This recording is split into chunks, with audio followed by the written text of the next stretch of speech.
आपको बताते हैं इस दावे को लेकर क्यों ये बात सामने आई और किस आधार पर ये दावा ठोका जा रहा है जो दावा किया गया है। ये देखिए, ये आप एक मज़ार देख रहे हैं, ये यूपी कॉलेज है और ये जो मज़ार है यही दावे का आधार है। जो मज़ार बनी हुई है इसी को लेकर दावा ठोका जा रहा है। ये तस्वीर हम आपको इसलिए दिखा रहे हैं क्योंकि आपके लिए देखना और समझना ज़रूरी है कि आखिर इसको लेकर दावा कैसे, एक कॉलेज के अंदर अगर मज़ार है या मंदिर है तो पूरे कॉलेज पर तो दावा नहीं ठोका जा सकता ना, और ट्रस्ट का कॉलेज है ये, लेकिन ये दावा ठोका जा रहा है। चलिए अब आपको ज़रा दो तस्वीरें दिखाते हैं क्योंकि लखनऊ वक्फ बोर्ड की तरफ से देखिए ये नोटिस भेजा गया, सुन्नी वक्फ बोर्ड, ये आप नोटिस देख रहे हैं, और दूसरी तरफ यूपी कॉलेज ने, उदय प्रताप कॉलेज ने जो जवाब दिया है वो भी हम आपको दिखा रहे हैं। नोटिस हमने आपको दिखा दिया, जो दस्तावेज भेजे गए हैं वो दिखा दिया, लेकिन क्या बोला गया है इस नोटिस में और क्या जवाब दिया गया, दोनों अब आपको बताते हैं। सबसे पहले बताएं कि काशी में ट्रस्ट का कॉलेज है और वक्फ बोर्ड ने इसको लेकर कैसे दावा ठोका है। सुन्नी वक्फ बोर्ड के दावे में क्या है, कहा गया है, सुनिए। 6 साल पहले वक्फ की प्रॉपर्टी होने का दावा किया गया था। 6 दिसंबर 2018 को सहायक सचिव ने नोटिस भेजा था, नोटिस की तस्वीर हमने आपको दिखाई। वक्फ एक्ट 1995 के तहत नोटिस भेजा गया है और कॉलेज को छोटी मस्जिद नवाब टोंक की संपत्ति बता दिया गया है इस नोटिस में, और इसी आधार पर नियंत्रण में लेने का भी दावा किया गया है कि नियंत्रण अब होना चाहिए। अब कॉलेज ने क्या जवाब दिया है, चलिए जानकारी जल्दी से हम आपके सामने रख देते हैं कि कॉलेज ने क्या जवाब दिया है। कॉलेज शिक्षा समिति की तरफ से जवाब दिया गया है, तत्कालीन सचिव ने जवाब दिया है और कहा है कि 21 दिसंबर को जो नोटिस आया था उसका जवाब देते हुए दावा क्या किया है, 1909 में चैरिटेबल एंडाउसमेंट एक्ट के तहत कॉलेज की स्थापना की गई है और एक्ट के किसी का भी मालिकाना हक इससे समाप्त हो जाता है। बाद में वक्फ बोर्ड की तरफ से कोई नोटिस नहीं आया, ये भी कहा गया, लेकिन जो नोटिस आया था उसका जवाब यहाँ पर दे दिया गया है।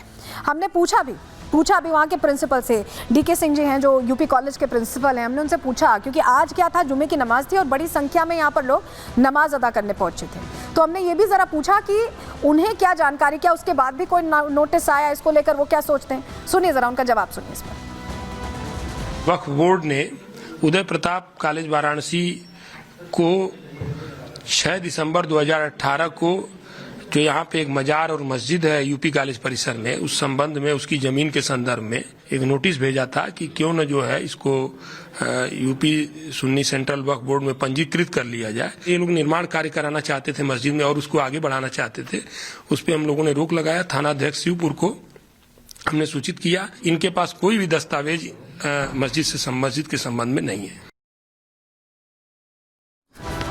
और इस बीच आपको बताएं कि बड़ी संख्या में नमाजी पहुंच गए, सुरक्षा व्यवस्था कड़ी करनी पड़ी और छात्रों ने भी ऐसे में देखिए नाराजगी जाहिर की है। दो तस्वीर आपको दिखा रहे हैं कैसे नमाजी पहुंचे, आज जुमे का दिन था और ये आज ही की तस्वीर हम आपको दिखा रहे हैं। और इसीलिए सवाल खड़ा होता है कि दावा ठोकने के बाद तमाम जो नमाजी हैं वो पहुंचने लगे बड़ी संख्या में। कॉलेज है, यहाँ पर पढ़ाई लिखाई होती है और उसको लेकर छात्रों में खासा गुस्सा भी है। कड़ी सुरक्षा व्यवस्था के बीच ये नमाज हुई और हमारे सहयोगी ने बात भी की वहाँ छात्रों से कि उनका क्या कहना है, ऐसे जो नमाजी पहुँच रहे हैं या जो दावा ठोका जा रहा है इसको लेकर वो क्या सोचते हैं। यूपी कॉलेज के छात्रों को भी अब आप सुन लीजिए।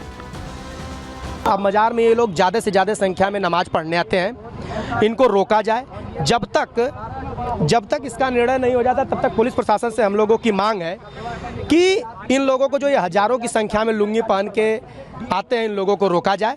ये जब ज़मीन कॉलेज की है तो इसमें इनका है क्या, ये लोग क्यों यहाँ आते हैं पढ़ने इतनी बड़ी संख्या में, जब आज बड़े समय तक नहीं आते हैं तो पुलिस प्रशासन इसकी जांच करे ना कि जब ये 60 से मस्जिद है तो आप लोग लंबे समय से क्यों नहीं आते हैं, आप ये 5 साल के भीतर क्यों आने का काम किए हैं। हम लोगों की मांग है कि जो लोग सामाजिक उन्माद को बिगाड़ने का काम कर रहे हैं उनके खिलाफ कार्रवाई हो। तो चले कार्रवाई की मांग करें, आगे बढ़ते हैं। अगले सेगमेंट की अब बात करेंगे और बात करेंगे पौन कांड से जुड़े तमाम राजों।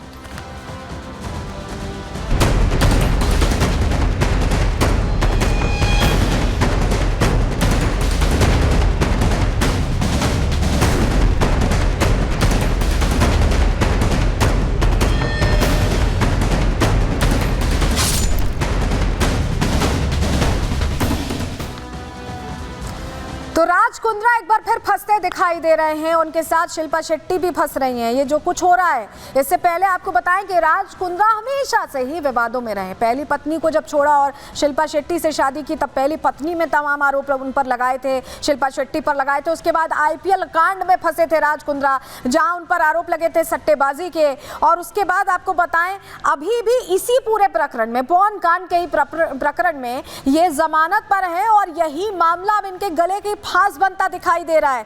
क्या हुआ है, क्या पूरा मामला है, चलिए जल्दी से आपको जानकारी दे देते हैं कि पूरा मामला क्या है। आपको बताते हैं खबर क्या है। दरअसल पोर्नोग्राफी मामला है ये, जो अश्लील वीडियोस मोबाइल ऐप्स के जरिए परोसे जा रहे हैं, इससे जुड़ा ये पूरा मामला है। और पोर्नोग्राफी मामले में ही ईडी ने बड़ा एक्शन लिया है राज कुंद्रा के खिलाफ। शिल्पा शेट्टी के पति राज कुंद्रा पर ईडी ने रेड की है, छापेमारी की कार्रवाई हुई है। मुंबई के सांता क्रूज स्थित ईडी में छापेमारी की है उनके घर पर। महाराष्ट्र में, उत्तर प्रदेश में 16 लोकेशंस हैं जहां पर तलाशी की जा रही है, छापेमारी की कार्रवाई की गई है। और पहले भी आपको बताएं, इसी मामले में राज कुंद्रा गिरफ्तार हो चुके हैं, जमानत पर निकले थे, लेकिन अब यही मामला फिर से मुश्किल खड़ी करता दिखाई दे रहा है। चलिए जरा आपको दिखाते हैं। छापेमारी अलग अलग जगहों पर हुई है, क्योंकि मुंबई के अलावा उत्तर प्रदेश में भी कई ऐसे ठिकाने हैं जहां पर कार्रवाई की गई है। तस्वीर ये देखिए, ये कानपुर की तस्वीर है। राज कुंद्रा का ही एक ठिकाना है जहां पर रेड की गई है। तस्वीर आपको कानपुर उत्तर प्रदेश की दिखा रहे हैं। अलग अलग जगहों पर रेड्स मारी गई हैं। कुशीनगर की तस्वीर भी आपको दिखा रहे हैं, ये देखिए कुशीनगर, ये भी एक ठिकाना है राज कुंद्रा का, जहां पर रेड मारी गई है और रेड से खुलासे होने की उम्मीद की जा रही है, साक्ष्य मिलने की उम्मीद की जा रही है। और मुंबई में जिस तरह से ये पूरा खेल चल रहा था, उसको लेकर ग्राउंड रिपोर्ट मेरे सहयोगी ने तैयार की है। पहले वहां की ग्राउंड रिपोर्ट दिखाते हैं, उसके बाद आगे इस पर और बात करेंगे। हम अभी खड़े हैं राज कुंद्रा के जुहू वाले बंगलों में, जिसका नाम है किनारा।